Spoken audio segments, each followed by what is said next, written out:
সাধারণ বালক নয়, এ তো কোনো সাধারণ বালক নয়। এরে যার ওই মুজিজা দেখি আগমনের পরে যার মুজিজাতে এই সুফিয়া কালেমা পড়ে নিয়েছিল, এই দুজন হলো মুসলমান। শুনে নাও, মহিলাদের মধ্যে দুজন আর ওই পুরুষের মধ্যে দুজন। এই চারজন ছিল রাসূলের পক্ষে আর চারজন মুসলমান। এই মহিলাদের মধ্যে চারজন ছিল রাসূলের দুশমন আর পুরুষের মধ্যে 7 জন ছিল রাসূলের দুশমন। এই 7 4 11 জন ছিল রাসূলের বিপক্ষে আর রাসূলের পক্ষে ছিল মাত্র 4 জন।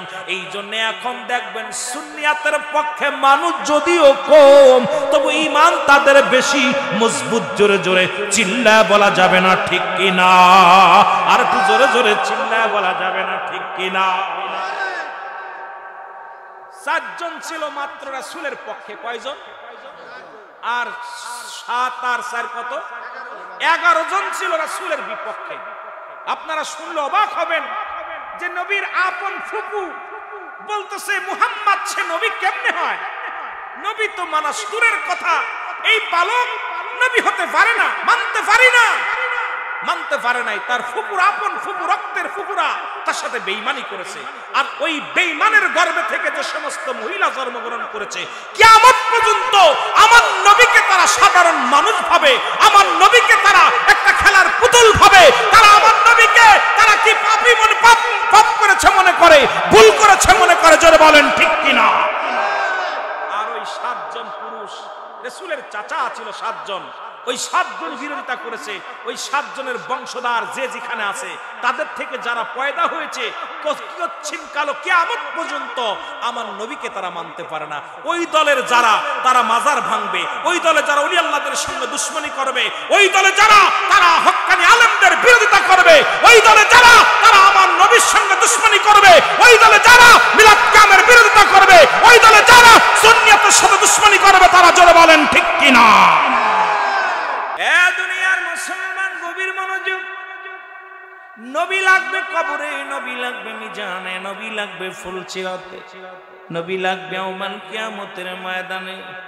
নবী বিনে কোনো বান্ধব নাই, নবী বিনে কোনো উপায় নাই। ও দুনিয়ার মুসলমান, নবীর প্রেম যার অন্তরে যতটুক, তার ঈমান বলতে ততটুক। নবীর প্রেম ভালোবাসা যার অন্তরে নাই, তার ঈমান বলতে কিচ্ছু নাই। সরাসরি মুসলমান বেঈমান। পৃথিবীর মধ্যে একটার নাম হলো ঈমান আর একটার নাম আমল। বুঝতে হবে। আমি আলোচনার শুরু থেকে কয়েকটা কথা বলে যাই।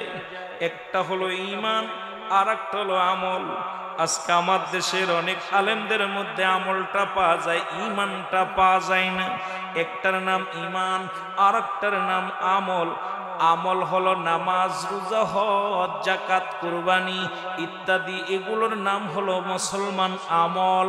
আর ঈমান হলো নবী মুহাম্মদুর রাসূলুল্লাহ সাল্লাল্লাহু আলাইহি ওয়াসাল্লাম। জোরে জোরে চিল্লায় বলা যাবে না সুবহানাল্লাহ? এখন নবী যদি না থাকে, ঈমান যদি না থাকে, আমলের কোনো দাম নাই। আমলটাকে পরিপূর্ণ করতে হলে ঈমানের দরকার। এই জন্য আমি পিরাইট আলোচনার শুরুতেই বলি, একটার নাম হলো মানব জীবনের অমূল্য সম্পদের নাম হলো মুসলমান ঈমান, আর ব্যক্তির জীবনের অমূল্য সম্পদের নাম রুহু। রুহুবিহীন যেমন বডির মূল্য নাই, ঈমানবিহীন কোনো মুসলমান আমলের মূল্য নাই। রুহু যদি না থাকে, বডি দিয়ে কি হবে?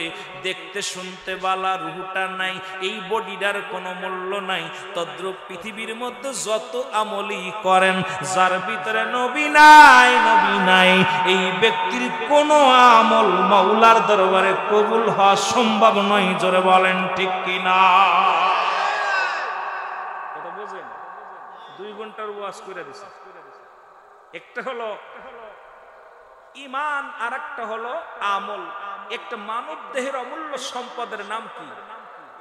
রূহ। মানব দেহের অমূল্য সম্পদের নাম ঈমান, আর ব্যক্তির জীবনের অমূল্য সম্পদের নাম রূহ। হাত নাই, পা নাই, চোখ নাই, রূহ আছে, বডিটার দাম আছে, কিন্তু সব ঠিক আছে, সবকিছু ঠিক আছে, রূহটা নাই। বলেন দি বডিটার দাম আছে?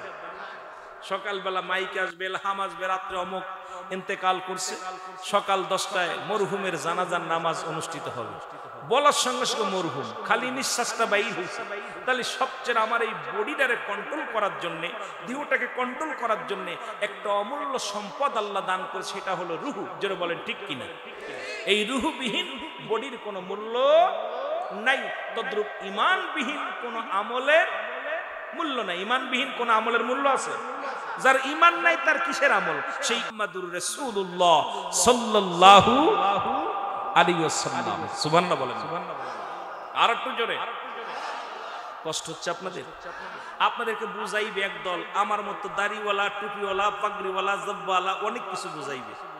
দেখতে শুনতে আমার মতো চাইতে ভালো হইব, দাড়িগুলো লম্বা হইব, পাগড়ি ভালো হইব, চেহারা সুরত আরো ভালো হইব, কিন্তু এরা আমার নবীরে আমার আপনার মতো বানায় ফেলবো। জোরে বলেন ঠিক কিনা? কারণ নবী বলেন হায়াতি খায়রুল লাকুম আফাতি খায়রুল লাকুম। নবী কয় উম্মতিরা রে শুনে নাও, আমি নবী হায়াতের জিন্দেগিটা, এই দুনিয়ার জিন্দেগিতে আমি নবী আগমন করেছি। কিসের জন্য আগমন করেছি? গভীর মনোযোগ। নবী ডাকতে বলে উম্মতিরা রে, আমি নবী হায়াতের জিন্দেগিটা আমার উম্মতের কল্যাণের জন্য। বুঝা নিবেন ওয়াজ। নবী বলতেছে উম্মতিরা রে, হায়াতের জিন্দেগিটা আমি আল্লাহ পাক, আমার আল্লাহ তাআলা আমি নবীরে হায়াতের জিন্দেগিটা দান করেছে আমার উম্মতের কল্যাণের জন্য। কেমনে সংসার করবে, কেমনে বিয়া করবে, কেমনে মুসলমান ব্যবসা করবে, কেমনে চাকরি করবে, কেমনে রাষ্ট্র পরিচালনা করবে, কেমনে কি করবে, সব বোঝানোর জন্য আমি নবীকে দুনিয়ার মধ্যে আমার আল্লাহ পাঠাইছে।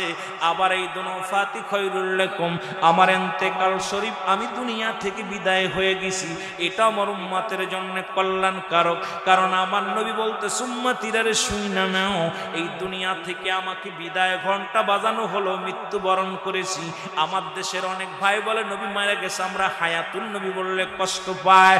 এ মুসলমান কবির মনোযোগ, নবী কি বলে শুনে নাও। নবী বলে উম্মতিরা রে, আমি নবী দুনিয়া থেকে বিদায় নিলাম, এটা আমার উম্মতের জন্য কল্যাণ স্বরূপ। এই জন্য কারণ কোন উম্মত যদি পৃথিবীর মধ্যে কোনো ভালো কর্ম করে, সঙ্গে সঙ্গে আমি নবী আল্লাহর দরবারে প্রশংসা করি, আমার আল্লাহ ওই মানিকগঞ্জের জমিনে অমুক জায়গায় অমুক ব্যক্তি কোরআন পড়েছে, জিকির করেছে, তোমার কালাম পড়েছে, তোমার জিকির আজগার করেছে, আমি প্রশংসা করি উম্মতের হইয়া। আবার পৃথিবীর মধ্যে কোন উম্মত যদি গুনাহের কাজ করে, সঙ্গে সঙ্গে আমি নবী আল্লাহর দরবারে ইস্তেগফার করি, আমার আল্লাহ অমুক গ্রামে অমুক ব্যক্তি গুনাহ করেছে, আমি অমুকের তরফ থেকে ইস্তেগফার করলাম, তারে তুমি মাফ করে দাও। এখন নবীর দলে থাকা লাভ না লস? কথা বোঝেন? নবীজি বলতেছেন কোন উম্মত যদি গুনাহের কাজ করে, আমি আল্লাহর কাছে ইস্তেগফার করি, মাফ চাই। আল্লাহ রুহুল আমিন সাহেব অন্যায় করেছে, আল্লাহ তুমি তারে মাফ করে দাও। গুনাহ করেছে, শুধু ইন্তেকালটা হওয়ার কারণে আমার উম্মতের কল্যাণের জন্য আমি ঘুমাইছি, নাই ঘুমাইতাম না, কারণ আমি উম্মতের কান্ডারি রাহমাতাল লিল আলামিন, কারণ উম্মতের দেখাশোনা করতেছি আমি। আমার নবী হায়াতের জিন্দেগি, এ মুসলমান সারা জীবন কেঁদে গেলেন উম্মতের মায়ায়, এখনো কান্দে উম্মতের মায়ায়, গুনাহগারের মায়ায়। আর আমরা কপাল পোড়া মুসলমান বুঝি না, জোরে বলেন ঠিক কিনা? আরে আমরা গুনাহগার গো নবী, আমরা গুনাহগারে ও নবী গো, আমরা এর সালাত সালাম জানাই, সালাত সালাম জানাই আপনার উপরে ও নবী গো। আরো জোরে বলেন আমরা গুনাহগার গো নবী, আমরা গুনাহগারে বলো, আমরা গুনাহগার গো নবী গারে ও নবী গো, ও নবী ও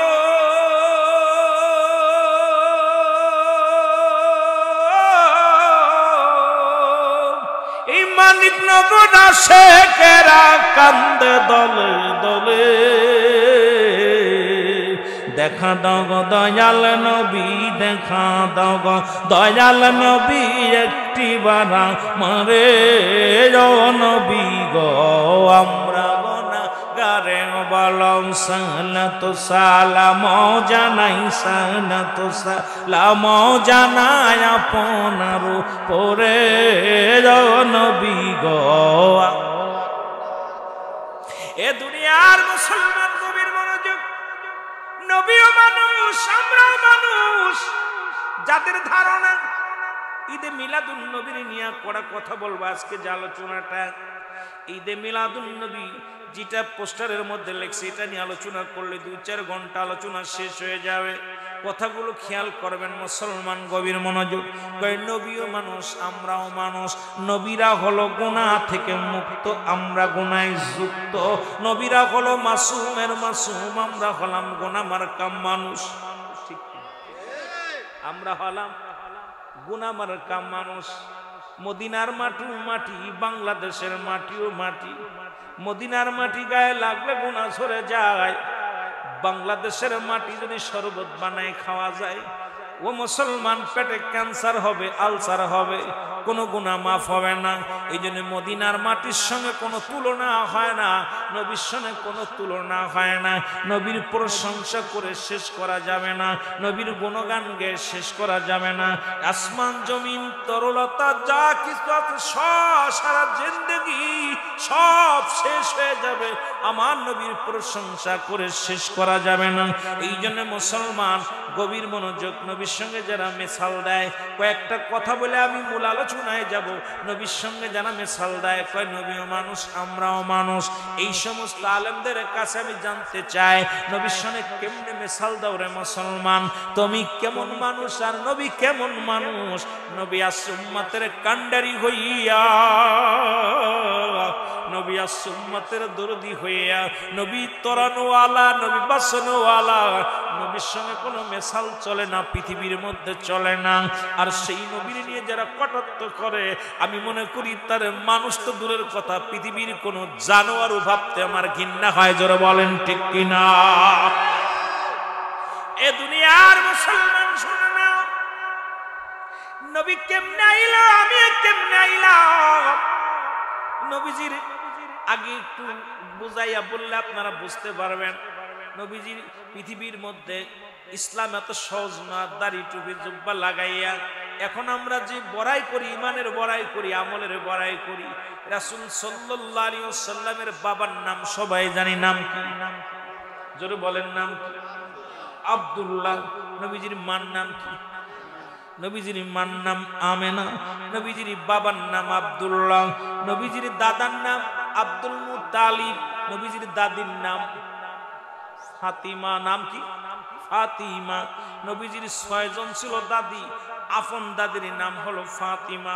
একটু পরিচয়ের মধ্যে না গেলে বুঝতে পারবেন না। যেহেতু মিলাদুন নবীর আলোচনা, মুসলমান শুনে নেন। আমার নবীর নানার নাম ওহাব জরি, নানির নাম জানা আসেনি বাবা? নানির নাম হলো বাররা। জোরে জোরে চিল্লায় বলা যাবে না সুবহানাল্লাহ। এর নবীজির নানার নাম ওহাব জরি। পৃথিবীর মধ্যে নবীজির এমন একজন নানা পাইলেন, নানিও পাইলেন, নানির নাম বাররা। নবীজির পৃথিবীর মধ্যে আমার নবীজির ফুপুর সংখ্যা ছিল 6 জন। কয়জন? জোরে বলেন কয়জন? 6 জন ফুপুর সংখ্যা ছিল। নবীজির নাসাসার সংখ্যা ছিল 10 জন। কয়জন? জোরে বলেন কয়জন? 10 জন। কোন জায়গা আছে 9 জন। এই 10 জনের ভিতরে 2 জন মাত্র ইমানদার, একজনের নাম আমিরে হামজা, একজনের নাম আব্বাস। এই 10 জনের ভিতরে মুসলমান শুনে নাও, এর মধ্যে মাত্র 2 জন নবীরে মানছে, বাকি চাচারা নবীরে মানতে পারে নাই। এখন দাড়ি টুপি জুব্বা লাগাইয়া আমার দেশের অনেক সাধুবাদ মাওলানা সাজছে। আজকে যারা মাজার ভাঙ্গার জন্য উঠা পড়ে লাগছে, মুসলমান কাউকে আমি কটাক্ষ করে বলতে পারবো না, কাউকে গালি দিতে পারবো না। কথাগুলো বুঝে নিবেন। আজকে পৃথিবীর মধ্যে নবীর জামানায় নবীর চাচার সংখ্যা ওই 9 জন বা 10 জনের ভিতরে 2 জন ছিল ইমানদার, একজন ছিল হযরত আমিরে হামজা, একজনের নাম আব্বাস। বাকি 7 জন ঈমান আনতে পারে নাই। তারা বলছে নবী আমগার মতো মানুষ আমাদের বাতিজা। ও আবার কেমনে নবী হয়, ও আবার কেমনে যার বাপ নাই, যিনি এতিম, যার মার গর্ভে থাকতে মা বাবারে খাইছে, এ আবার কেমনে নবী হয় কোনোদিন মানতে পারে নাই। পৃথিবীর মধ্যে শুনেন মুসলমান, ফুকুর সংখ্যা ছিল 6 জন, এদের মধ্যে 2 জন হলো ইমানদার, একজনের নাম হযরতে সুফিয়া আর একজনের নাম হযরত ওমর। এই সুফিয়া ছিল যেদিন রাসূল দুনিয়ার মধ্যে আগমন করেছিল শরিয়াতে, এদিন সুফিয়া ছিল ওই না মা আমিনার ওই ঘরের মধ্যে। সুফিয়া ডাকতে বলে, পৃথিবীর মানুষ শুইনা না, এ তো কোনো সাধারণ বালক নয়, এ তো কোনো সাধারণ বালক নয়। এরে যার ওই মুজিজা দেখি আগমনের পরে 4 মুজিজা দেইকা সুফিয়া কালেমা পড়ে নিয়েছিল। এই দুজন হলো মুসলমান, শুনে নাও, মহিলাদের মধ্যে 2 জন আর ওই পুরুষের মধ্যে 2 জন। এই 4 জন ছিল রাসূলের পক্ষে আর 4 জন মুসলমান। এই মহিলাদের মধ্যে 4 জন ছিল রাসূলের দুশমন আর পুরুষের মধ্যে 7 জন ছিল রাসূলের দুশমন। এই 7 4 11 জন ছিল রাসূলের বিপক্ষে আর রাসূলের পক্ষে ছিল মাত্র 4 জন। এই জন্য এখন দেখবেন সুন্নিয়াতের পক্ষে মানুষ যদিও কম, তবু ঈমান তাদের বেশি মজবুত। জোরে জোরে চিল্লায় বলা যাবে না ঠিক কিনা?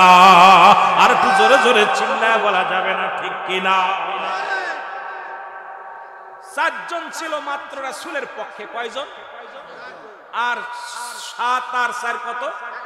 11 জন ছিল রাসূলের বিপক্ষে। আপনারা শুনলে অবাক হবেন যে নবীর আপন ফুফু বলতেছে মুহাম্মদ সে নবী কেমনে হয়?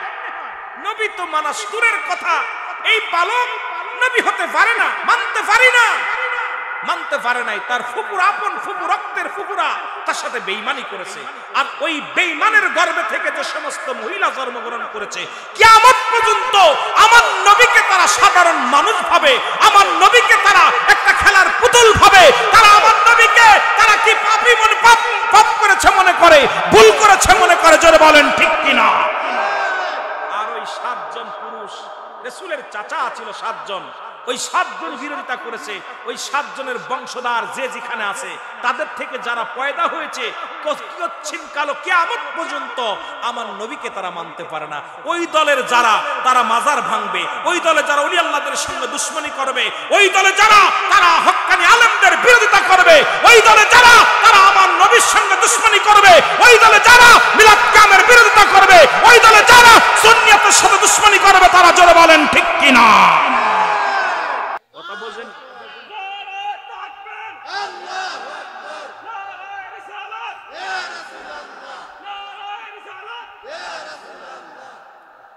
কষ্ট পাচ্ছেন? কষ্ট পাচ্ছেন? আপনারা বুঝা নিবেন। আমি আপনাদেরকে আগে বলছি বুঝা নিতে। দেখবেন বিরোধী দলের লোক বেশি ছিল, আমার নবীর পক্ষে মাত্র 4 জন ব্যক্তি ছিল। এ ভাই, সুন্নিয়াত বেশি আসে নাই, সুন্নিয়াত বেশি আসে নাই। এই যে নারায়ে রিসালাত দিছে, এটা অনেক মাহফিলে হয় না। তারা বলে নারায়ে তাকবীর, আল্লাহু আকবার। ভাইরে, আপনাদের কাছে আমি জানতে চাই যে নারায়ে রিসালাত, নারায়ে তাকবীর, এই নারায়ে তাকবীর, তাকবীর শব্দ, তাকবীর আনছে কে? আমার নবীজি। কে আনছে? এইবার বলে আল কোরআনের আলো ঘরে ঘরে জ্বলো, দিন ইসলাম, দিন ইসলাম, দিন ইসলাম বলে না? আচ্ছা, দিন ইসলাম আনছে কে? কে আনছে? একটু জোরে বলা যাবে? রাহমাতাল লিল আলামিন। এখন নারায়ে রিসালাত ইয়া রাসূলুল্লাহ তারা বলবে না। আরে যে নবী যে আল ইসলাম আনলো, বলে দিন ইসলাম, দিন ইসলাম, ইসলাম আনছে কিনা? কথা বলে না কেন? ইসলামটা আনছে কে? তাহলে সেই নবীর নামটা নিলে কি শিরক? বলেন। আমি খুব আশ্চর্য হয়ে যাই, বলতেছে দিন ইসলাম, দিন ইসলাম। আরে মিয়া, ইসলাম যেহেতু সিংলা, তাই ইসলামটা আনলো কে? কে আনছে? নবী রাহমাতাল লিল, নবী রাহমাতাল লিল আলামিন, আপনি উম্মতের জামিন, গুনাহগারের অতি আপনজন, আল্লাহর নবী, মায়ার নবী, ও আপনি নবী আমার জীবনের জীবন। বলেন আপনি। একটু মহব্বতে বলেন, আপনি নবী আমার জীবন,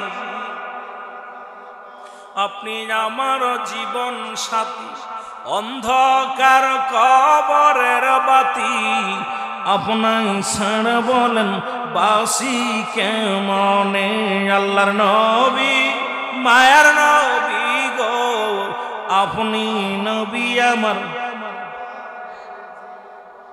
এর রহমাতাল লিল আলামিন আপনি উম্মতের জাবিন গুনাহগারের অতি আপনজন। আল্লাহর নবী মায়ার নবী আপনি নবী আমার।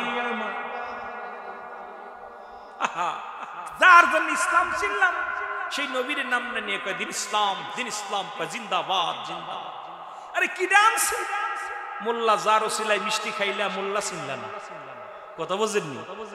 আমাদের দেশে এই ভাষাটা বলে মাগুরাতে যে যার ওসিলায় মিষ্টি খাইলা মোল্লা চিনলা না। তা আমরা খুব আশ্চর্য যে যে ইসলাম যে ব্যক্তি আনলো যার মাধ্যমে আসলো তারে তুমি চিনলা না, তুমি আর একজনকে চিনতেছো। মানে স্বামীর ঘরে ছিল না, তুমি স্বামীর ভাইয়ের ঘর করো, কথা বুঝেননি? স্বামীর জানছে বিয়া কইরা খাওয়ায় এত কষ্ট করে খিলায়, স্বামীর গন্না কইরা তুমি দেওয়ারের ঘর করতেছো। তা আমাদের অবস্থা লয়টা। আমি আপনাদেরকে বলি দিন ইসলাম চিনার আগে আমার নবীর ছিলেন। জোরে বলেন ঠিক কিনা, জোরে বলেন ঠিক কিনা। মহব্বতের সঙ্গে দুরূদ শরীফ পড়ুন আল্লাহুম্মা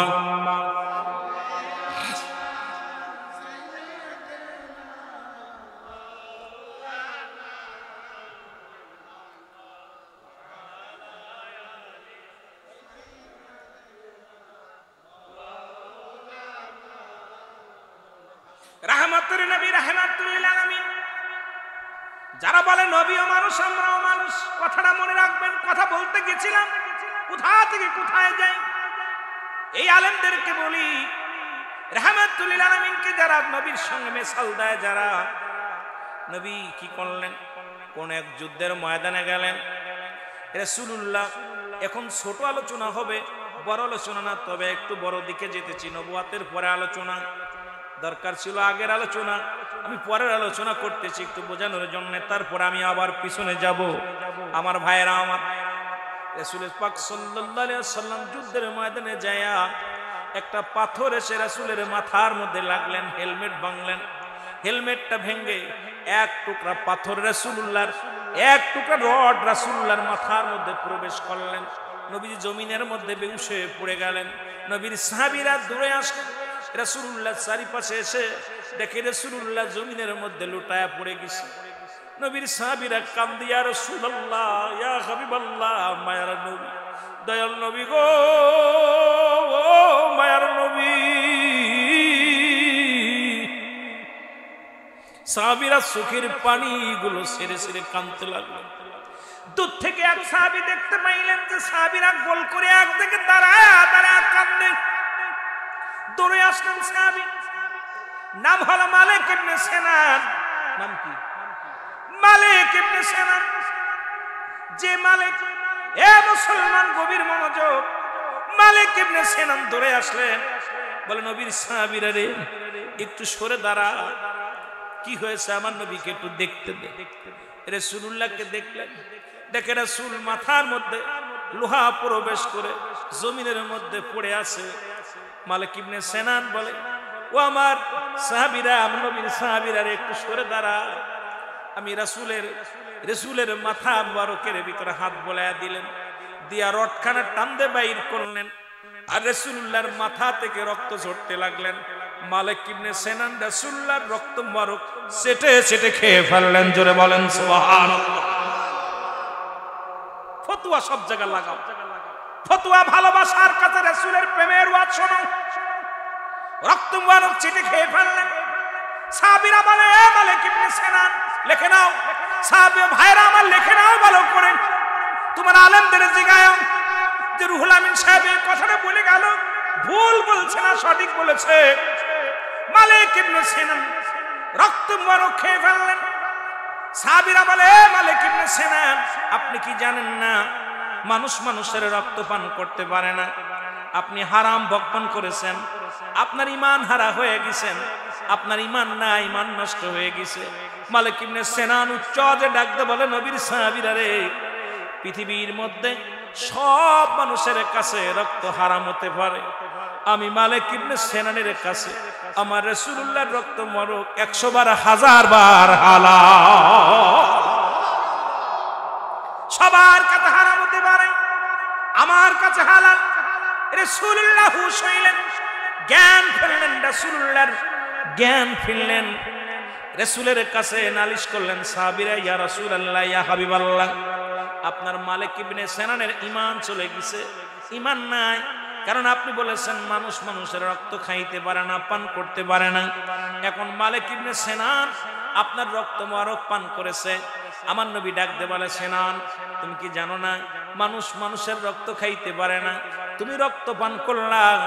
বলে, ইয়া রাসূলুল্লাহ, ইয়া হাবিবাল্লাহ, আমি মালিক ইবনে সিনান পৃথিবীর মধ্যে আপনার রক্ত মোবারক জমিনের মধ্যে পড়ে আমি কেমনে সহ্য করে নিব? আমি বেঁচে থাকতে, আমি দুনিয়ার মধ্যে জিন্দা থাকতে আমার রাসূলের রক্ত মোবারক এই জমিনের মধ্যে পড়লে আমি মেনে নিতে পারবো না।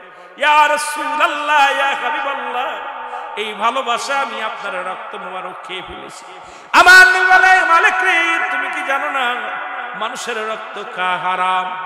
মালিক ইবনে সিনান বলে, ইয়া রাসূলুল্লাহ, ইয়া হাবিবাল্লাহ, পৃথিবীর সবার কাছে হারাম হইতে পারে, আমার কাছে 100 বার 1000 বার হালাল। জোরে জোরে চিল্লায়া বলা যাবে না সুবহানাল্লাহ? আর একটু জোরে জোরে চিল্লায়া বলা যাবে না সুবহানাল্লাহ? আমার নবী ডাকতে বলে, সাহাবীরা রে, পৃথিবীর মধ্যে যদি কোনো জান্নাতি মানুষ দেখতে চাও, পৃথিবীর মধ্যে যদি কোনো জীবিত জান্নাতি মানুষ দেখতে চাও, তাহলে আমার মালিক ইবনে সিনানকে তোমরা প্রাণ ভরে দেখে নাও। জোরে জোরে চিল্লায়া বলা যাবে না সুবহানাল্লাহ? আর একটু জোরে বলা যাবে না আল্লাহু আকবার? এই হলো নবীর ভালোবাসা। নবীর ভালোবাসার কয়েকটা কথা বলে আমি আলোচনা করব। আবার ইমাম মালিকের কথা আমার ভাই বলছে একটু বলতে। যিনি ইমাম মালিক, উনি মদিনায় হজ করতে যাবেন। এ মুসলমান, উনি চিঠির মধ্যে লিখে দিলেন কয়েকটা কথা বললে আপনারা বুঝতে পারবেন। ভালোবাসার কথাগুলো না বললে বুঝতে পারবেন না। ভালোবাসা, ইশক, মহব্বত দুটি একই জিনিস, ব্যবহারে দুই হয়ে যায়, ব্যবহারে দুই হয়ে যায়। মুসলমান, ইশক আর মহব্বত দুটি একই। ইশক যা, মহব্বত তাই, বুঝে নিবেন ওয়াজ। আমি বলছি আপনাদের সামনে যে কথাগুলো বলি লক্ষ্য করবেন। ইশক আর মহব্বত দুটি একই জিনিস, কিন্তু ব্যবহারে দুই হয়ে যায়।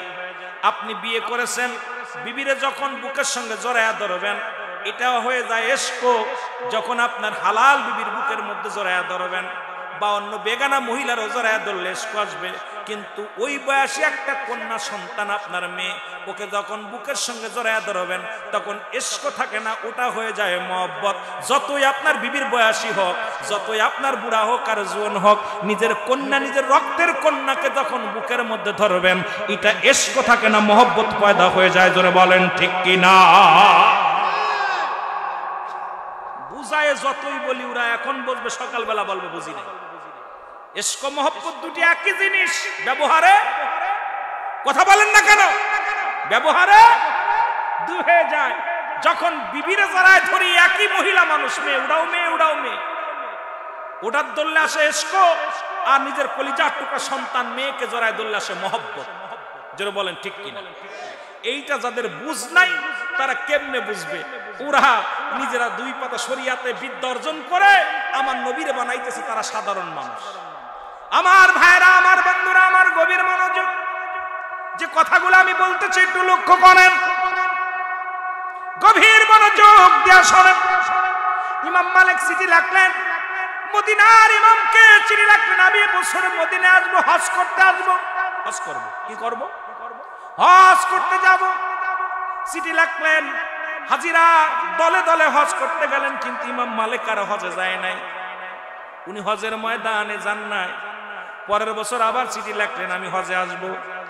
উনি চিঠি লেখার পর উনার উস্তাদ চিন্তা করে, উনার ছাত্র চিন্তা করে, হুজুর তো বলছিল হজে যাব। ওনার ছাত্র যিনি, উনি চিন্তা করলেন হুজুর তো আসবে। ভালো করে কামরা গুছায় রাখলেন, পানি, ওজুর পানি, খাবার দাবার সব গুছায় রাখলেন। চিন্তা করে গত বছর হুজুর আসতেছে, আসে নাই, এ বছর আসবে কি আসবে না জানি না। হঠাৎ উনি গেলেন মক্কা মদিনায়, হজ করলেন, ঘোরাঘুরি করলেন। করার পর বলতেছে হুজুর বেয়াদবি মাফ করবেন, অনেক 1-1.5 ঘন্টার ওয়াজ আমি 2-4 মিনিটে শেষ করে দিচ্ছি। বাবা খেয়াল করবেন।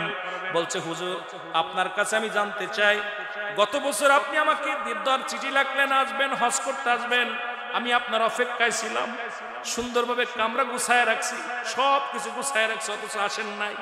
আপনি কেন আসলেন না বুঝলাম না। এবার আসলেন, আপনি এবার আসলেন, গতবার আসলেন না কেন? ইমাম মালিক বলে শোনো বাবা, আমি কেন আসি নাই, কারণ রাসূলুল্লাহ আমার নবীজি যে জমিনের মধ্যে চলাফেরা করছে, আমার রাসূলুল্লাহ যে জমিনের মধ্যে পা রাখছে, আমি ইমাম মালিক ওই 1 বছর সাধনা করেছি। যে 45 দিন হজের মৌসুম, 40-45 দিন লেগে যায়, পায়খানা প্রস্রাব আমি মক্কা মদিনায় করব না। একটা বছর আমি ট্রেনিং করেছি যে মক্কা মদিনায় যে জমিনে আমার রাসূল শুয়ে আছে, যে জমিনের মধ্যে আমার রাসূল কদম মুবারক রাখছে, এই জমিনের মধ্যে আমি ইমাম মালিক পায়খানা করব না। এটা আমি ভালো মতো আমি আমি করেছিলাম, ট্রেনিং করেছিলাম। যখনই আমি 1 বছর ট্রেনিং করে সাধনা করে সাকসেস হয়েছি, এই জন্য বাবা এই বছর আমি মদিনায় হজ করতে এসেছি। তাহলে মুসলমান ভালোবাসা কারে বলে? ইমাম মালিকের কাছে চলে যাও, যিনি আমার রাসূলের সম্মানে, আমার রাসূলের সম্মানে প্রস্রাব পর্যন্ত করেন নাই, রাসূলের সম্মানে যিনি ওই জমিনের মধ্যে পায়খানা করেন নাই। আর আমার দেশের হাজিরা হাগার জন্য, আর সোনা দানা কেনার জন্য, পালাখানা কেনার জন্য, কম্বল কেনার জন্য, স্বর্ণ চুরি করার জন্য অসংখ্য হাজিরা মদিনায় পাগড়ি বেঁধে হজ করতে যায়। জোরে জোরে বলেন ঠিক কিনা? আয়া কয় মদিনা এটা দেখলাম না, পীরের দরবারে যাই, এটা হইতেছে, এটা হইতো না রে। জোরে কোন ঠিক কিনা? কয় মদিনায় জুতা স্যান্ডেল পরছি, আর মদিনায় স্যান্ডেল জুতা পাইতে ঘোরাঘুরি করলাম, আর অমুক জায়গাতে স্যান্ডেল পাই দেওয়া যাবে না, জুতা পাই দেওয়া যাবে না। কি যে শুরু করছে! আরে ভাই, ওই যে ইমাম মালিক যার কথা বলতেছেন, ইমাম মালিক একবার মক্কা মদিনায় দেখে ওনার পায়ে না খালি পায়ে হাঁটতে হাঁটতে ঠুসকা পড়ে গেছে, পায়ের ভিতরে রক্ত বাইর হইতেছে। ওনাকে জিগাইল, আপনি এত উত্তপ্ত রক্তের পানি, মাটির মধ্যে, গরম পানি মাটির মধ্যে আপনি হেঁটে বেড়ান, আপনার কষ্ট হয়, জুতা স্যান্ডেল পড়তে পারেন? ইমাম মালিক বলে, যে জমিনের মধ্যে আমার রাসূলুল্লাহ পা মুবারক রাখছে, না জানি আমার কদম মুবারক সেই কদমের মধ্যে পড়ে যায়, আমি কেমনে, আমি যদি পারতাম, আমি ইমাম মালিক আমি বুক দিয়ে হাঁটতাম, জীবনে পা লাগাইতাম না, মদিনার বুকে আমি পা লাগাইতাম না। এরে বলে ভালোবাসা। নবী প্রেম শোভা পান কর সবে, মনবে দনা যত না জুরাইবে। নবীর ইশকের ভালোবাসা যখন আপনি প্রাণের ভিতর ভরে ফেলবেন, অন্তরের ভিতরে ভরে ফেলবেন, আপনার হৃদয় ঠান্ডা হয়ে যাবে। এই জন্য নবীর ভালোবাসা যার মধ্যে নাই, সে যত বড় ইলম অর্জন করুক তার ভিতর ফকরত্ব দূর হবে না, যত বড় ইলম অর্জন করুক না কেন তার ভিতর আমিত্ব দূর হবে না। জোরে জোরে চিল্লায় বলেন ঠিক কিনা? আরো জোরে বলেন ঠিক কিনা? এই জন্য 3 শ্রেণী আলেম ইয়াউমুল কিয়ামতের ময়দানে আল্লাহর আরশের নিচে ছায়া পাবে না, জান্নাতেও যাবে না। 3 শ্রেণী আলেম। 1 শ্রেণী আলেম যারা ইলম অর্জন করেছে পৃথিবীর মধ্যে তর্কে জিতার জন্য, তর্কে জিতার জন্য। আমাদের দেশে অনেক আলেম আছে, দেখবেন তর্ক করে বায়াস করে জিতার জন্য তারা ইলম অর্জন করে। এই ইলম অর্জন করে আমি বড় আলেম, আমাকে বায়াস করে তর্ক করে জিততেই হবে অন্যকে পরাজয়ের জন্য। যার ইলম অর্জন করছে এই আলেম ইয়াউমুল কিয়ামতের ময়দানে পৃথিবীর সবচেয়ে নিকৃষ্ট হিসেবে উঠবে। 2 নাম্বার আলেম, সে নিজেকে নিজে আলেম পরিচয়ের জন্য লেখাপড়া করেছে, পৃথিবীর মধ্যে নাম করার জন্য। আমি রুহুল আমিন সিদ্দিকী, আমি বড় বক্তা, নাম কেনার জন্য, যা আমাকে বড় আলেম বলবে মানুষ, আমাকে বড় আলেম সম্মান করবে, বড় মুফতি মুহাদ্দিস বলবে। 3 নাম্বার আলেম হলো যিনি দুনিয়াবি কামাই করার জন্য, দুনিয়া অর্থ কামাই করার জন্য যিনি ইলম অর্জন করেছে। এই সমস্ত আলেমগুলো ইয়াউমুল কিয়ামতে 3 শ্রেণী আলেম আল্লাহর আরশের ছায়ার নিচে ছায়া পাবে না, তারা শান্তি পাবে না, জান্নাতে যাবে না। এই জন্য আমার বাবারা, আমার দেশে তর্কের আলেম অসংখ্য আলেম বাইর হয়েছে, কিন্তু আমার রাসূলকে নিয়ে কোনো তর্ক নাই। আমার রাসূলের শান শৌকত উপরে উঠাইতে হবে। যে নবীর খাতিরে ইসলাম চিনলাম, যে নবীর খাতিরে আমার নবী কবরে লাগবে, নবী মিজানে লাগবে, নবী ফুলসিরাতে লাগবে, নবী ইয়াউমুল কিয়ামতের ময়দানে লাগবে, নবী বিনে কোনো বান্ধব থাকবে না, নবী বিনে কোনো দূরী থাকবে না, সেই নবীকে অসম্মান করবে আর আমরা মাথা পেতে মেনে নিব, সেই নবীর শানকে ছোট করবে, সেই নবীর ইজ্জতকে ছোট করবে, আর আমরা দাঁড়িয়ে দাঁড়িয়ে থাকবো না। জীবন দিয়ে দেব নবীর ভালোবাসায়, তবু নবীর ভালোবাসার কাছে হার মানতে রাজি নয়। নবীকে কোন আমার নবীকে কটাক্ষ করলে আমরা জীবন দিতে রাজি আছি, তবু নবীর অপমান মানতে রাজি নয়। জোরে বলেন ঠিক কিনা? আরো জোরে বলেন ঠিক কিনা?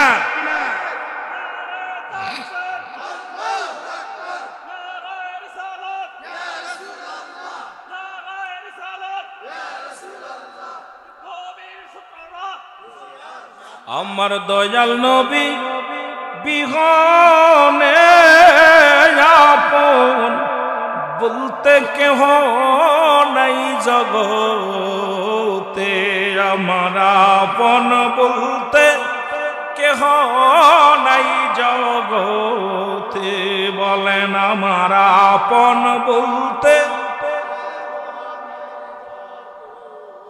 রে ভেবে দেখি আমি সবই মিশে, ভেবে দেখি আমি সবই মিশে, ওগো মিশে মায়ার সংসার রে, আপন বলতে কেহ নাই জগতে, আমার আপন বলতে।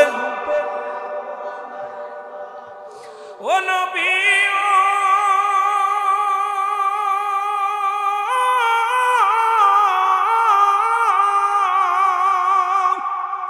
মদিনাতে আসেন আপনি, আমায় পাগল করে, একবার যদি পাইতাম দিদার আমি একব নজরে, দেখা দেন গো দয়াল নবী, দেখা দেন দয়াল নবী, কান্দে আশেকের দল, আপন বলতে কেহ নাই জগতে, বলেন আপন।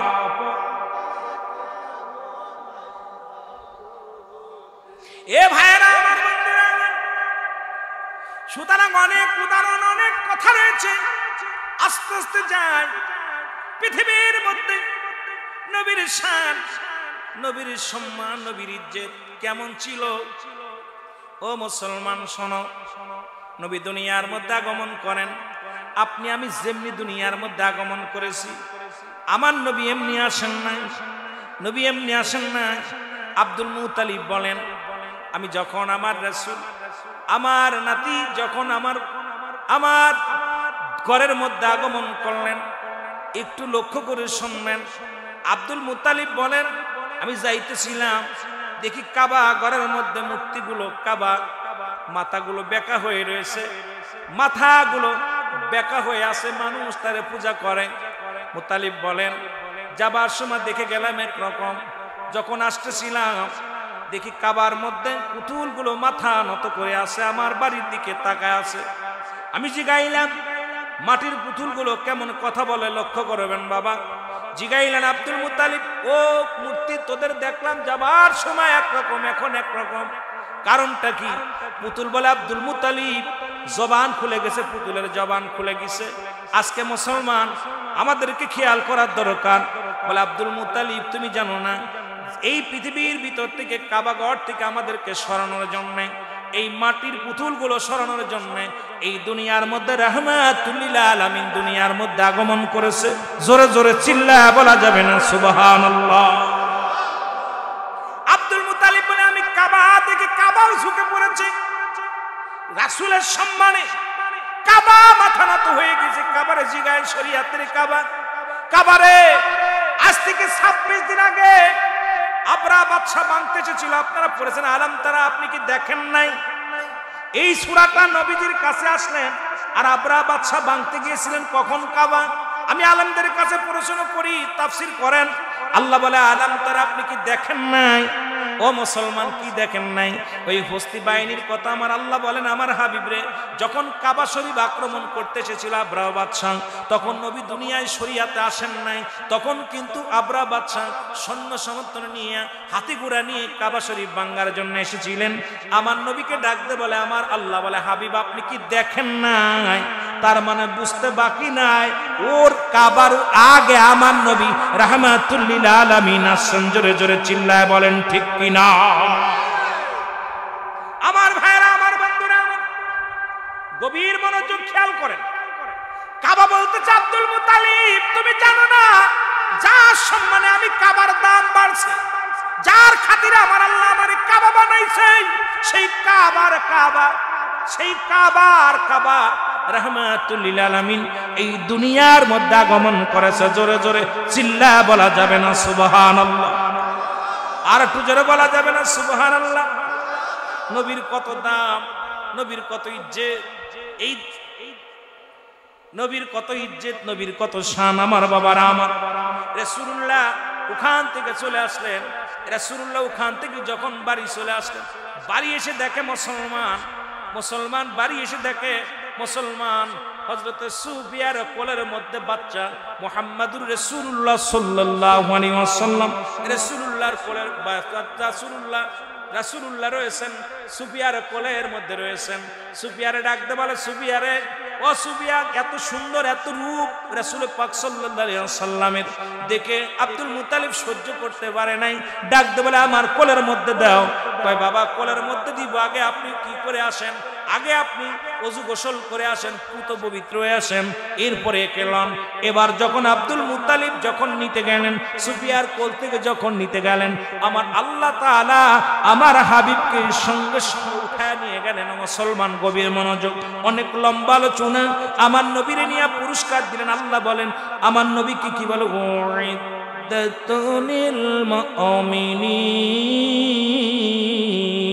আল্লাহ বলে মুমিনদের জন্য প্রস্তুতি করে রাখছি, একটা নয় দুটি নয়, 8টা জান্নাত। একটা নয় দুটি নয়, জান্নাত গুলো হাবিবের ডান হাতের মধ্যে দিলেন, বাম হাতের মধ্যে রাসূলকে দিলেন, দেখা দিলেন হাবিব আপনার উম্মতের জন্য কি রাখছি,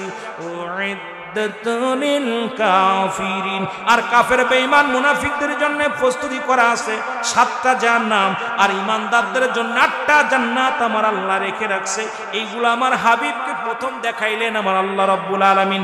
এ মুসলমান গভীর মনোযোগ, সর্বপ্রথম পুরস্কারটা দিছে আমার আল্লাহ আমার হাবিবরে।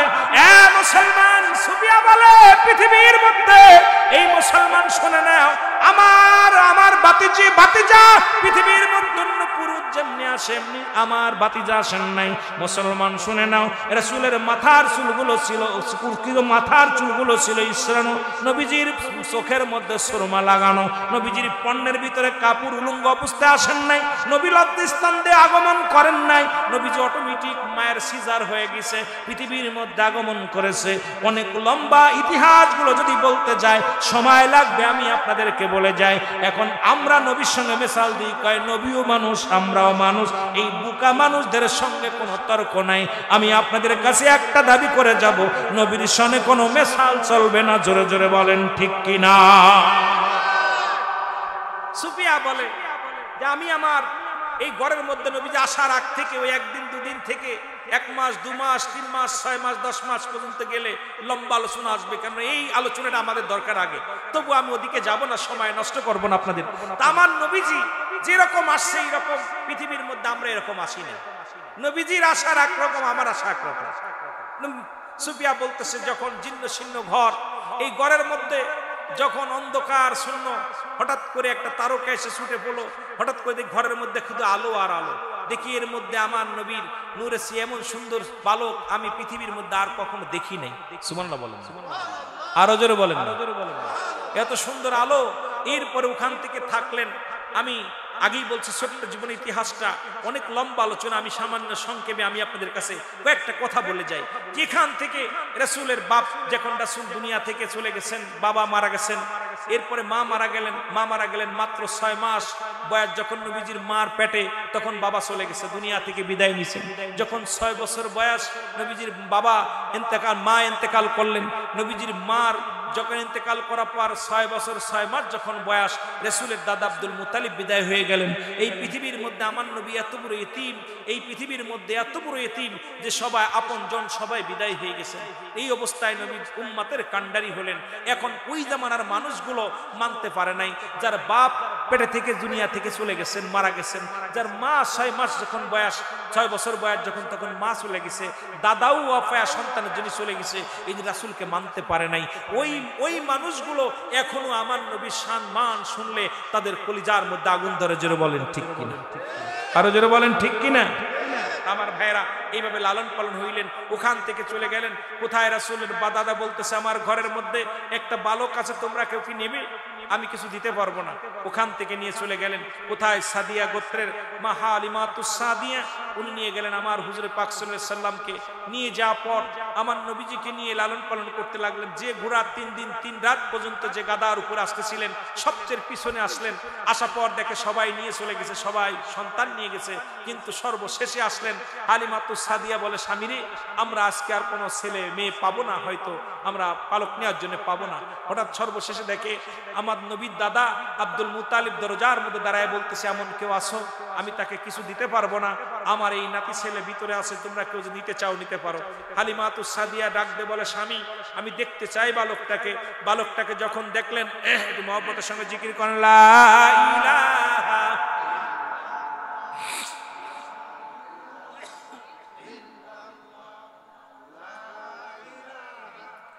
আরো জোরে লা ইলাহা, মহব্বতে লা ইলাহা।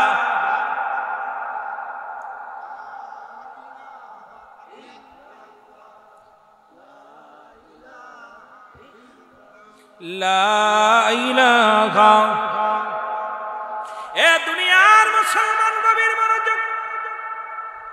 হালিমাতুস সাদিয়া বলেন, 3 দিন হয়ে গেল, 3 রাত চলে গেল। আমি ধীরে ধীরে যখন তায়েফ নগরে প্রবেশ করলাম, এখান থেকে যখন মক্কা নগরে গেলাম, যা দেখি রে, ঘরের দরজায় একটা মুরব্বি ডাকতে বলে, কে আসো? ও দুনিয়ার মানুষ, ঘরের মধ্যে কোনো চাউল নাই, কোনো খানার ব্যবস্থা নাই। তোমরা যদি কেউ আমার এই নাতিটাকে মানুষ করার জন্য, লালন পালন করার জন্য নিতে চাও, তোমরা নিতে পারো। কেউ নেয় না।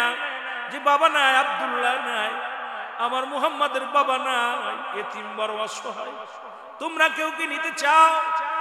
এ ভাইরা, বন্ধুরা আমার, হালিমা ভিতরে প্রবেশ করলেন। রাসূলুল্লাহ চেহারা মুবারক দেখে পাগল হয়ে গেলেন। ডাকতে বলে, স্বামী রে, পৃথিবীর মধ্যে কত সন্তান দেখলাম, কত ছেলে মেয়ে দেখলাম, কিন্তু এ তাওরাত ইনজিল যত কিতাবের মধ্যে আখিরি নবীর বর্ণনা যা আমি শুনেছি, সেই আখিরি নবীর বর্ণনা গুলো এই বালকটার মধ্যে পাওয়া যায়।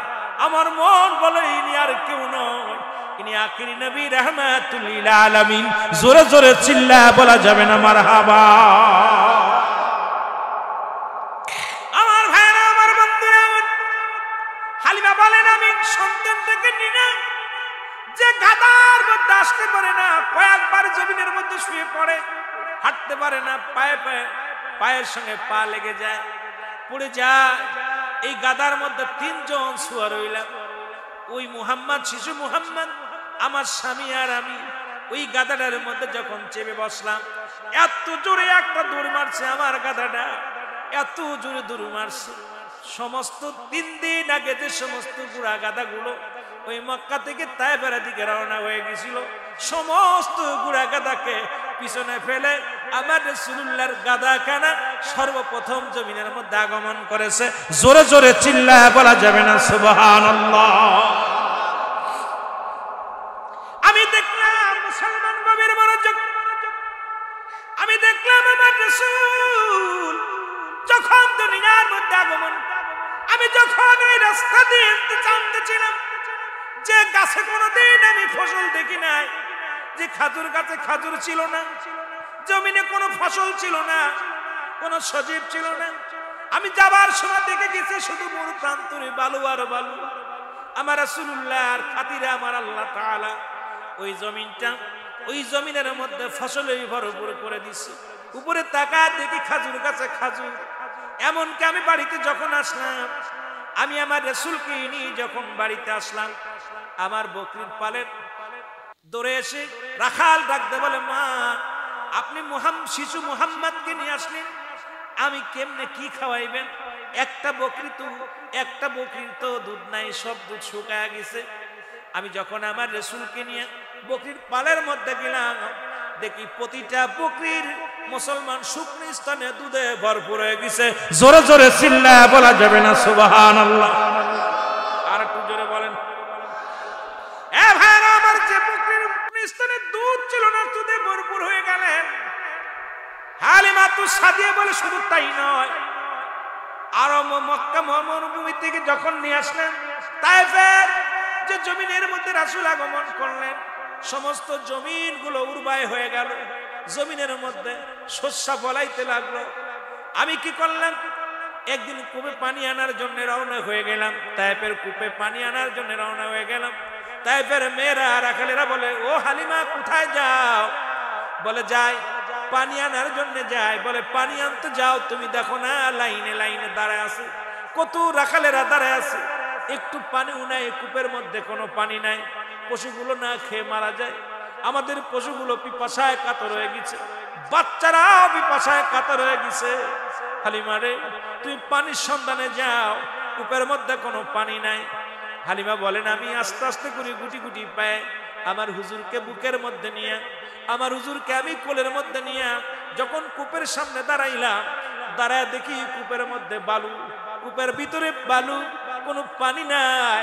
বড় আশ্চর্য হয়ে গেলাম, এখন আমি কি করে পানি খাওয়াইবো? আমি মুহাম্মদকে কি করে পানি খাওয়াইবো? আমি যখন তাকাইলাম, শিশু মুহাম্মাদের নালা মুবারক, আমার নবী মুহাম্মদুর রাসূলুল্লাহ সাল্লাল্লাহু আলাইহি ওয়াসাল্লাম, এই মুখ দিয়া নালা মুবারক একটু ওই কূপের মধ্যে পড়ে গেল। সঙ্গে সঙ্গে দেখি কূপের কানায় কানায় পানিতে ভরপুর হয়ে গেছে। জোরে জোরে চিল্লায় বলা যাবে না মারহাবা। আমরা গুনাহগার গো নবী, আমরা গুনাহগার, বলো আমরা গুনাহগার গো নবী, ও নবী গো।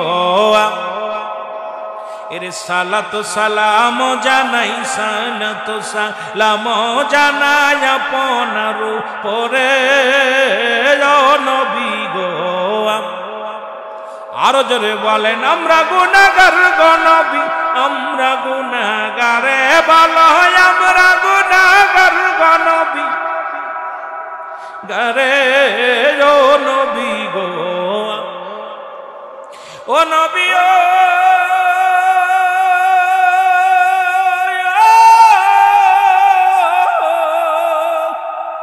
গরিব, আমি বাংলায় বাড়ি যাইতে পারি না,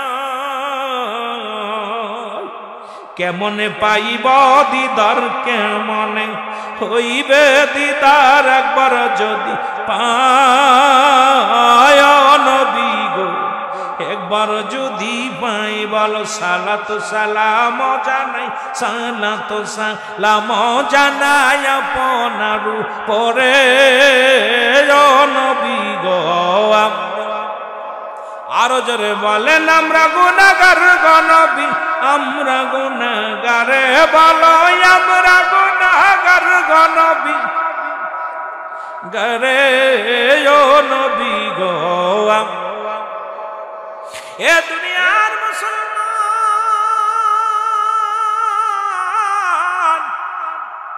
যেদিকে তাকায় সেদিকে উন্নত, যেদিকে তাকায় সেদিকেই রহমত, যেদিকে তাকায় সেদিকেই শান্তি।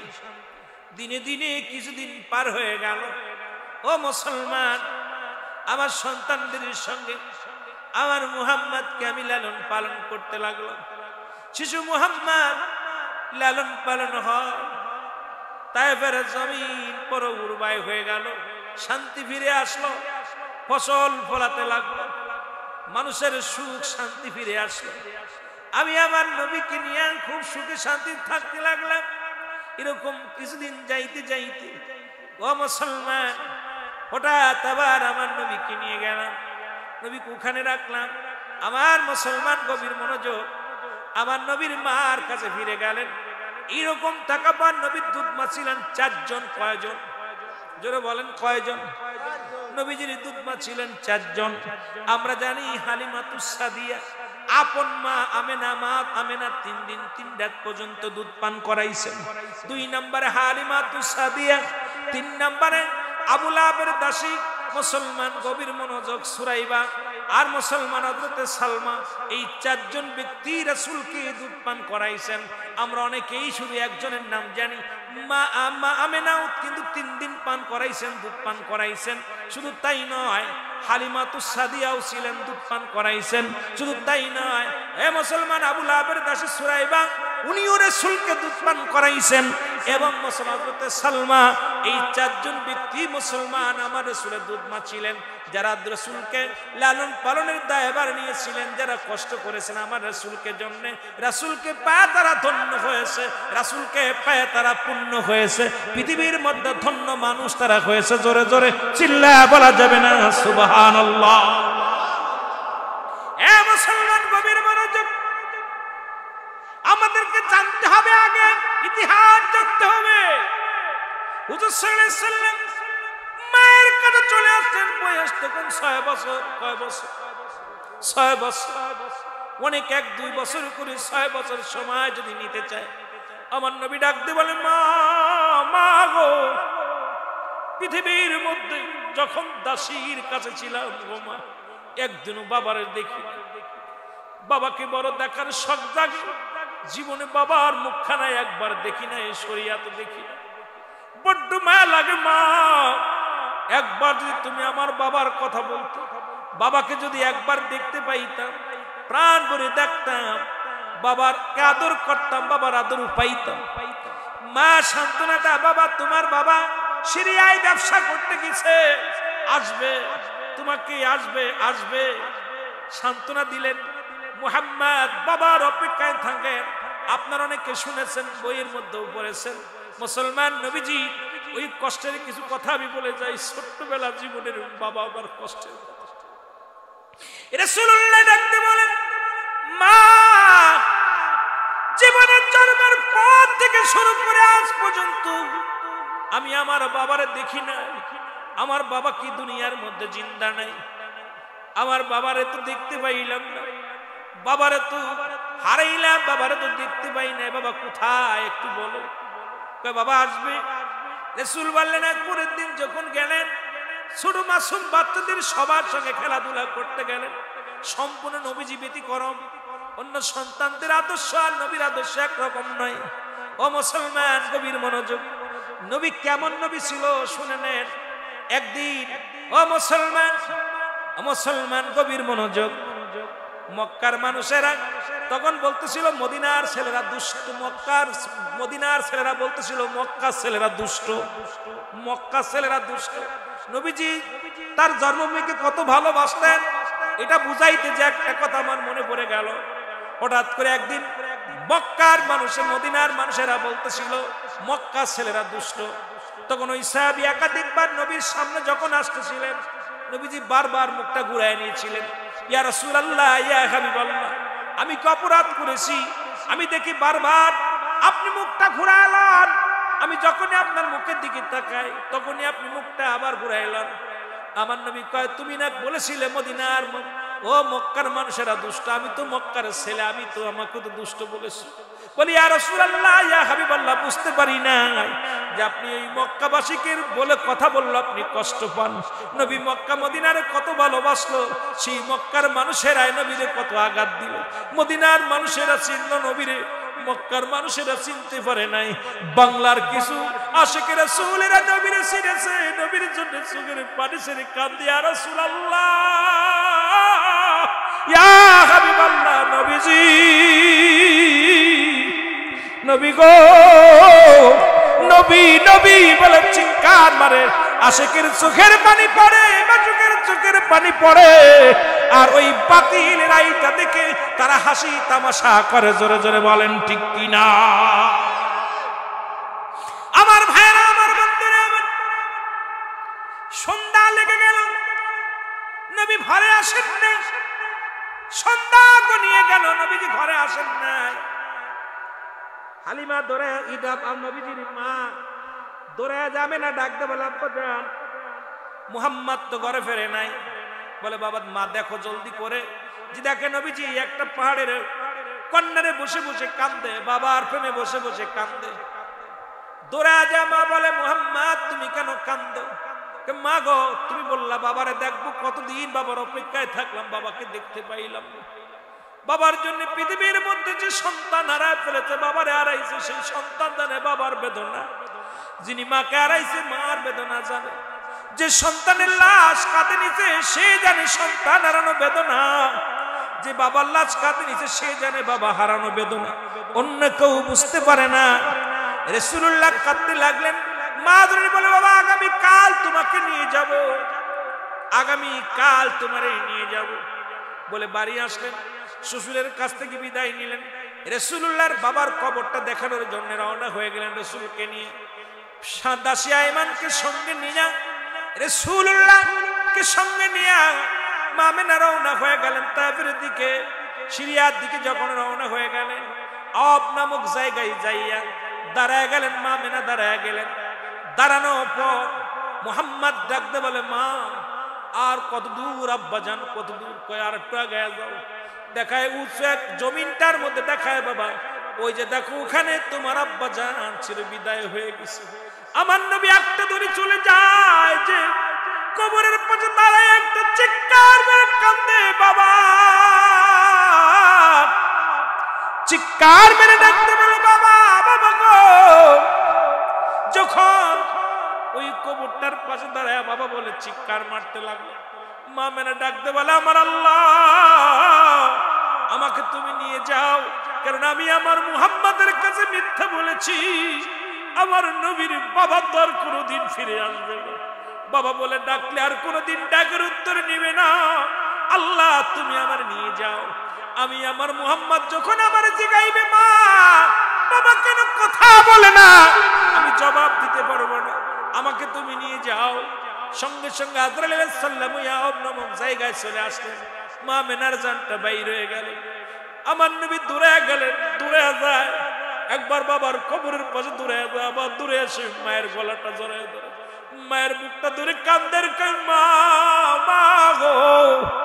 বাবা কেন কথা বলে না? বাবাকে ডাক দিলে কথা বলে। একবার নয়, দুবার নয়, তিনবার। রাসূলুল্লাহ একবার ছুটে যায় বাবার কবরের পাশে, আবার ছুটে আসে মায়ের কাছে।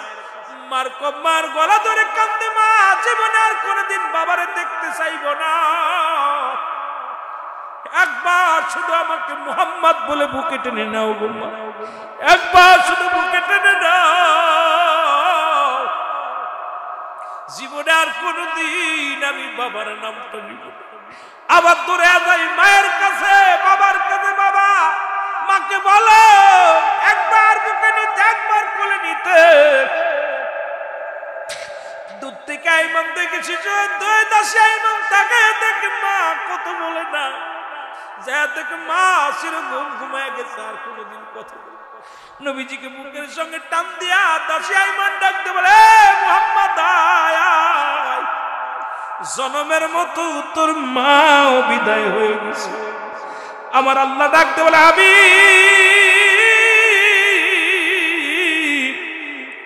পৃথিবীর মধ্যে যখন আপনি অসহায়, পৃথিবীর মধ্যে আপনাকে আমি এতিম বানাইছি, আবার আপনাকে পৃথিবীর মধ্যে আমি আপনাকে আমি পথের অবস্থায় বানাইলাম, এতিম বানাইলাম। আবার তারা আপনার কিরাত মুটুক আপনার কবুকের মাথার মধ্যে দেয়া হবে। হাবিব আপনি যদি কান্দেন, আপনি যদি চিৎকার মারেন, আপনার বাবা সইতে পারে না, আপনার বাবা কবরে ঘুমাইতে পারবে না। জনম দুঃখিনী বাবা চিৎকার শুনে উঠে পড়বে। হাবিব চোখের পানি মুছে ফেলেন আর কান্নেন না। আমার নবীজি আইমানের বুকে চড়ে যাবো, মুসলমান গভীর মনোযোগ। দাসী আইমান সঙ্গে করে নিয়ে নবীজিকে চলে আসলেন। চির গোমায় চির বেতিম হয়ে গেলেন। নবীজি এমন এতিম, কথা বলে না, কারুর লগে কথা বলে না, খানা খায় না। নবীজি নীরবতা পালন করে, নবীজি কোনো কথা বলে না। এদিকে আব্দুল মুত্তালিবও নাই, মা নাই, মুসলমান। কিছুদিন পরে মা মারা পরে, কিছুদিন পরে আব্দুল মুত্তালিব মারা যায়। এই ডাল যে ডাল ধরে সেই ডালে ভেঙে যায়। রাসূল একাকার হয়ে গেলেন। আবু তা মুসলমান, আব্দুল মুত্তালিব ইন্তেকালের পরে নবীজি বেশি দুর্বল হয়ে গেলেন। কারণ মা নেই, বাবা ছিলেন না, মা আদর করেছিলেন। মা যখন চলে গেলেন, দাদা আমাকে ভালোবেসে লালন পালন করতে লাগলেন। দাদাও চলে গেলেন, এখন আমি কি লয়ে বাঁচবো? ওরে মুসলমান ওই দুষ্ট, হ্যাঁ মুসলমান আবু জেহেল এত বড় নিকৃষ্ট ছিল, দিলের মধ্যে কোনো মায়া ছিল না, দয়া ছিল না। দেখে আব্দুল মুহাম্মদ অজাননে কান্দে, ডাক দে বলে বাতিজারে তুমি কেন কান্দো? বলে কান্দি আজকে মায়ের কথা মনে পড়ে, বাবার কথা মনে পড়ে। বলে দেখবানি আমি তোমাকে লয়ে যাব। এ মুসলমান বাবাকে দেখানোর নাম নিয়ে চলে গেলেন কোথায়? মুসলমান গভীর মনোযোগ নিয়ে তাকে, এই ছোট্ট বালকটাকেও আঘাত করলেন। আবু জেহেল তাকে আঘাত করলেন, আঘাত করে তারে মারলেন। এই রক্তমাখা জমিনের মধ্যে পড়ে রইলেন। ওখান থেকে যখন পড়ে গেলেন আবু তালেবের নজরে পড়ে গেলেন। চাচা আবু তালেব দেখে মুহাম্মদ চোখের পানি ছেড়ে কান্দে। ডাকতে বলে বাবা কান্দো কেন? কয় চাচা যান, পৃথিবীর মধ্যে আব্বা নাই, মা নাই, কোনো দুঃখ ছিল না, দাদাও নাই, কষ্ট ছিল। আজকে চাচা হইয়া চাবুকের আঘাত আমার পিঠের মধ্যে করেছে, আঘাত করেছে, আমাকে মেরেছে, কষ্ট পেয়েছি, আমার কেউ নাই। আবু তালেব কয় চিন্তা করবি না, আজ থেকে আমি তোরে লালন পালন করব। এই দায়ভার আমি নিলাম, দায়িত্ব নিলাম। জোরে জোরে চিল্লায়া বলা যাবে না মারহাবা। এর নবীজির শানের কথা বলবো রে কারে, বলো নবীজির শানের কথা বল। একটু মহব্বতে বলে নবীজির প্রেমের কথা বলবো রে। ইলাহি আলামিন উম্মতের জাবিন তরাবে দয়াল নবী তুমায় বিপদে, তরাবে দয়াল নবী তুমায় বিপদে। নবীজির প্রেমের কথা বলবো রে কারে, বলো নবীজির শানের কথা। এ মুসলমান গভীর মনোযোগ।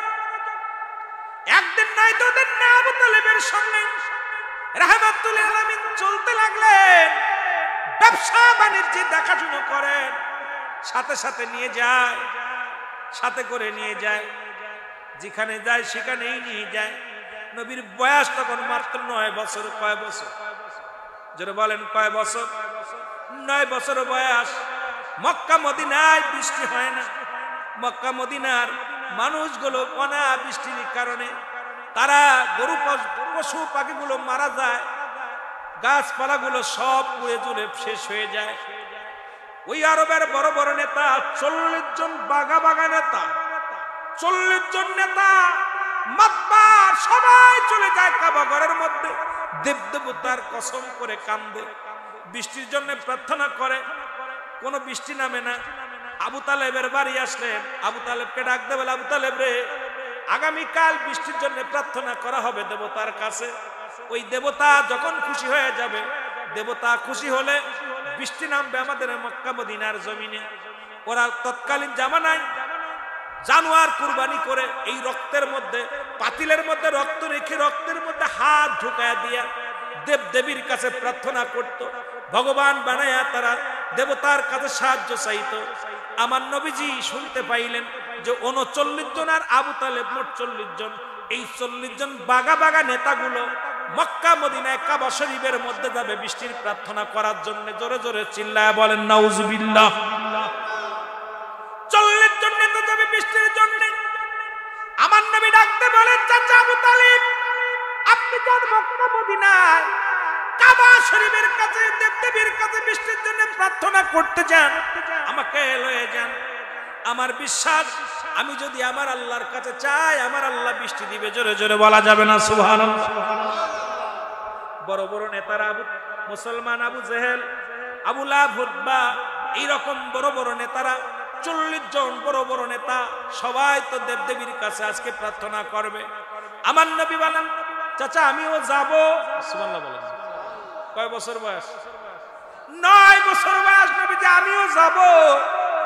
বলে না বাতিজা তোমাকে নেওয়া যাবে না, ওখানে বড় বড় নেতারা থাকবে, সব ভিআইপি নেতারা থাকবে, যাওয়া যাবে না। নবীকে আমাকে নিয়ে যান। নিলেন না। নবী আস্তে আস্তে পিস পিস রওনা হলেন। যা সবাই কাবার মধ্যে প্রবেশ করলেন। নবী দূর থেকে দাঁড়ায় দেখে কাবার মধ্যে ঢুইকা রক্তের মধ্যে হাত দিয়া সব দেবতার কসম করে কান্না শুরু করেছে। বৃষ্টি নামে না। আল্লাহু আকবার বলেন। বৃষ্টি হয় না, আর উত্তপ্ত গরম, এত গরম প্রাণটা বাড়ি হয়ে যায়, নিঃদম বন্ধ হয়ে যায়। সবাই চিন্তা করে অবস্থা মরা মরা ভাব। সবাই বাইর হয়ে আসলেন, সারাদিন প্রার্থনা করলেন। নবীজি একটা রাস্তার কিনারে দাঁড়ায় রয়েছেন। আবু তালেব কয় বাতিজা তুমি কখন আসলে? কয় চাচা জান আপনার পিছে পিছে আমি আসছি। আপনি যখন আপনি যখন আমাকে থুয়ে আসলেন আমি আপনার পিছে পিছে চলে আসছি। কয় কেন আসছো? আপনি সারাদিন করে প্রার্থনা করেছেন, আমাকে একবার যাবার হুকুম দেন ওই কাবার মধ্যে। ওই কাবার মালিক যিনি, আমার মালিক যিনি, আপনার মালিক তিনি, তিনি বৃষ্টি রহমত দান করবে। জোরে জোরে চিল্লায় বলা যাবে না মারহাবা। এটা সুযোগ দেন না আমাকে। নবীজির কি দেখেন না, আমার নবীজির অনেক ছাড় দিয়ে চলে যাচ্ছি, খালি দৌড়াইতেছি, কথা বলতেছি আলোচনার মধ্যে। আমার বাবারা, নবীজি কি করলেন? এইবার সবাই কয় যে আমরা বড় বড় নেতারা, আমরা পারলাম না বৃষ্টি নামাইতে, তুমি কি করবা? এবার নেতারা বলে আবু তালিব যেহেতু পালক মুহাম্মদ বয়াত করে বলতেছে, চলো না দেখতে যাই, দেখিও পারে কিনা। সুবহানাল্লাহ। আব্দুল্লাহ দেন মিয়া, আমরা পারলাম না, বড় বড় নেতারা আমরা পারলাম না বৃষ্টি নামাইতে, ও কি করবো? ও বৃষ্টি নামাইবো কেমনে? ও কি পারবে? পারবে না। আমার মুসলমান বাবারা শুনে নাও, রাহমাতুল নবী রাহমাতুল লিল আলামিন বললেন, চাচা একবার আমাকে সুযোগ দিন। কেমন নবী, কেমন নবী ছিল, কেমন নবী ছিল দেখেন না বাবা। এরা আমার নবীজি শরীয়তে নবী, তরিকাতে নবী, হাকিকতে নবী, মারেফাতে নবী, নবী ছিল, আছে, থাকবে, এই বিশ্বাস আপনাদের আছে কিনা? আরো জোরে বলেন আছে কিনা? আমার নবী কি মরা নবী? আমার নবী কি মরা নবী? আমার নবী জিন্দা নবী, আমার নবী হায়াতুন নবী। জোরে বলেন ঠিক কিনা? আর একটু জোরে বলেন ঠিক কিনা? যারা বলে আমার নবী মরা, যা তুই মরা নবী নিয়ে থাক, দরকার নাই। যদি কোনো ব্যক্তি কয় যে যেটা মনে করে আমরা আমার নবীরে আমরা মানি, আমার নবী হায়াতুন নবী, আমার নবী জিন্দা নবী, যারা মরা নবী কয় তারা মরা নবী নিয়ে থাক, দরকার নাই, তোমাদের সঙ্গে বাড়াবাড়ির দরকার নাই। আমরা আমার নবীর শান, আমার নবীর মান ছাড়া আমরা কিছু বুঝি না। জোরে জোরে বলেন ঠিক কিনা? লোকজনে বলতেছে ডাক দে বলে যেটু যেতে দাও। সুবহানাল্লাহ বলেন, আরো জোরে বলেন, আরো জোরে বলেন, একটু যেতে দেন। দেখি মুহাম্মদ ছোট্ট মানুষ যেতে এত অনুনয় বিনয় করে বলতেছে, যেতে দেন। নেতারা আবু তালেব কয় তার মিয়া ইজ্জত খাবে, আমার ইজ্জত খাবে। আমরা বড় বড় নেতারা বৃষ্টি নামাইতে পারলাম না, বালক মানুষ কেমনে বৃষ্টি নামাইব? নেতারা কয় যেহেতু এমন করে বলতে যান না। আমার নবীজি চলে গেলেন, কাবা যাইয়া কাবার মধ্যে হাত লাগায় বলে, কাবা, কাবার মালিক রে, আমার মালিক, কাবার মালিক, কাবার মালিক যিনি, আমার মালিক তিনি, বৃষ্টির মালিক তিনি। আরো জোরে, আরো জোরে। কাবার মালিক যিনি, আমার মালিক তিনি, জমিনের মালিক তিনি, বৃষ্টির মালিক তিনি। আমি মুহাম্মদ হাত বাড়াইলাম, আমি মুহাম্মদ হাত বাড়াইলাম, আল্লাহ তুমি বৃষ্টি দাও। হাত উঠাইতে দেরি, বৃষ্টি নামতে দেরি নয়। 40 জন আরবের নেতারা দেখায় রে বৃষ্টি, আইরে বৃষ্টি শুরু হয়ে গেল। লোকজন কয় আইরে 3টা দিন পরে এত বৃষ্টি চাইলাম, একটা ফোঁটা বৃষ্টি আইলো না। মুহাম্মদ শুধু হাত উঠাইছে, বৃষ্টি শুরু হয়ে গেছে। ইনি রহমতের নবী। আমরা আবু তালেব এই দুনিয়ার মধ্যে মানতে যদি হয়, নেতা হিসেবে কাউকে মানতে হয়, তোমার বাতিজা মুহাম্মদকে আমরা নেতা বলে মানি। জোরে জোরে চিল্লায় বলা যাবে না মারহাবা। এর ভিতরে আপনার অধিকাংশই রাসূলের কালেমা পড়ে নিলেন। সুবহানাল্লাহ, আরো জোরে। এর ভিতরে অধিকাংশই 30 জন মতো, 30 এর অধিক মানুষ কালেমা পড়ে ঈমান আনলেন। মুহাম্মদ ঠিক সঠিক ইনি আল্লাহর গোলাম। মুহাম্মদ নবী সাল্লাল্লাহু আলাইহি ওয়াসাল্লাম পড়ে দেয় লা ইলাহা ইল্লাল্লাহ মুহাম্মাদুর রাসূল। তোমরা পড়ো লা ইলাহা, নাই কোন ইলাহ, ইল্লাল্লাহ এক আল্লাহ ছাড়া, মুহাম্মাদুর রাসূলুল্লাহ আমি একমাত্র আল্লাহর বান্দা, আল্লাহর প্রেরিত রাসূল, আর কিছু না, আর কিছু না পৃথিবীর মধ্যে, আমি আর কিছু না, আল্লাহর প্রেরিত রাসূল। আল্লাহ পার একমাত্র ঠিকানা হলাম আমি নবী।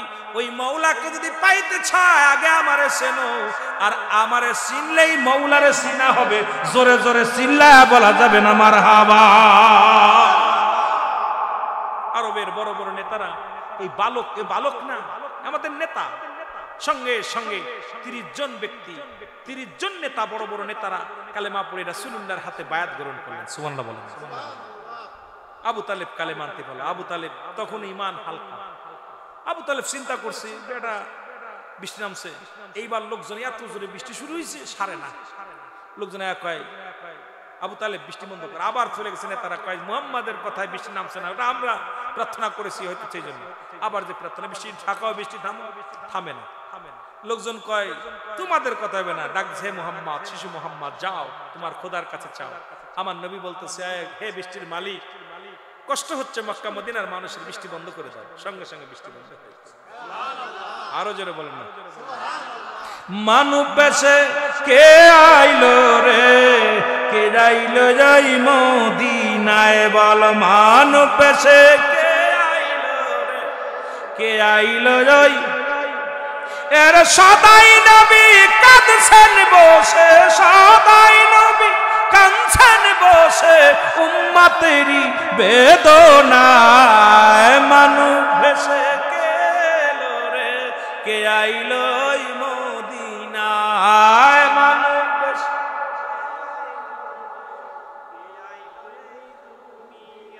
খোদার প্রিয় নূরের জাতি, যার সুয়াতে হইল আকাশ প্রতি। আরে অন্ধ রইলি কেমনে তুরা, অন্ধ রইলি কেমনে তুরা, সে নই নূরের কদম খান। মানব বেশে কে আইলো রে, কে আইলো ওই মদিনায়, বলো মানব বেশে। এর সদাই নবী কাঁদেন বসে, উম্মতেরই বেদনায়। মানব বেশে কে আইলো রে, কে আইলো ওই মদিনায়। মানব বেশে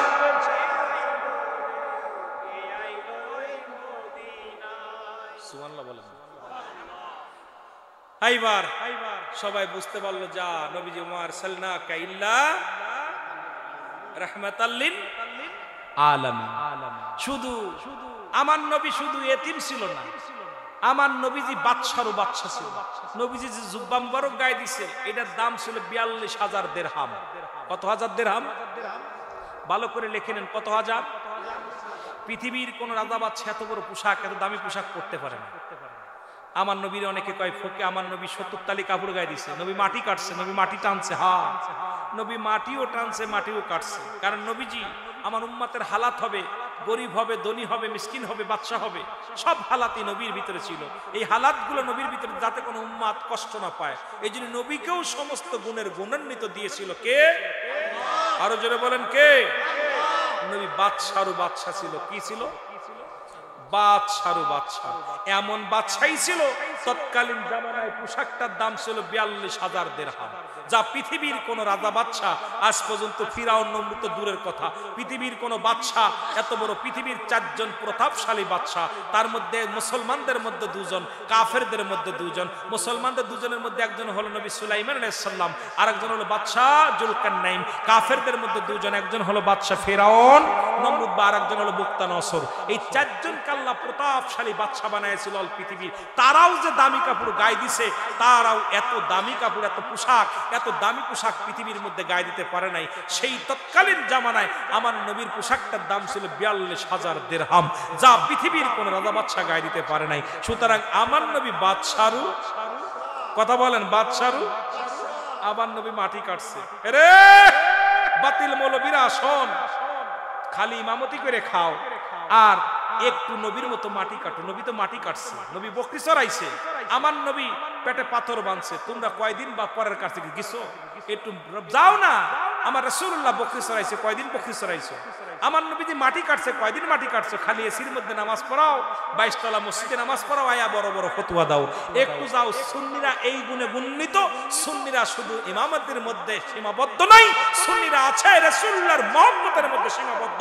রাসূলের প্রেম সুন্নিদের ভিতরে এত পরিমাণ, পৃথিবী ছাড়তে পারে, রাসূলুল্লাহর ভালোবাসা ছাড়তে পারে? আরো জোরে বলেন ঠিক কিনা?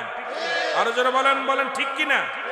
সুতরাং আমার নবীজির আমি যে আলোচনা করেছি বাবা, আমার রাসূলের আগমনের আলোচনা করে শেষ করতে পারবো না। অনেক আলোচনার মধ্যে খালি টানতে চলে গেছি, সামান্য মূল কথাগুলো পয়েন্টগুলো আমি ধরাই দিয়ে গেছি। আলোচনা যদি করতে যেতাম তাহলে আমার আরো এরকম 2, 4, 10 ঘন্টা লাগতো মূল আলোচনাগুলো করতে গেলে। আমার নবীজির ওই বাল্যক জীবনের আলোচনা করতে গেলেই যদি আমার নবীজির ওই জন্ম 1 মাস 2 মাস 3 দিন কেমনে আসলো, কেমনে গেল, মা আমিনার গর্ভে কেমনে আসলো, এই আলোচনাগুলো করতে গেলে আমার রাত শেষ হয়ে যেত। আমার বাবারা, আমি আলোচনায় যাই নাই। এই জন্য আমি আপনাদেরকে বোঝানোর জন্য যে যেহেতু নবী চলে আসছেন, রবিউল আউয়ালের 12 তারিখে নবী দুনিয়ার মধ্যে আগমন করবে, একটা হলো সিরাত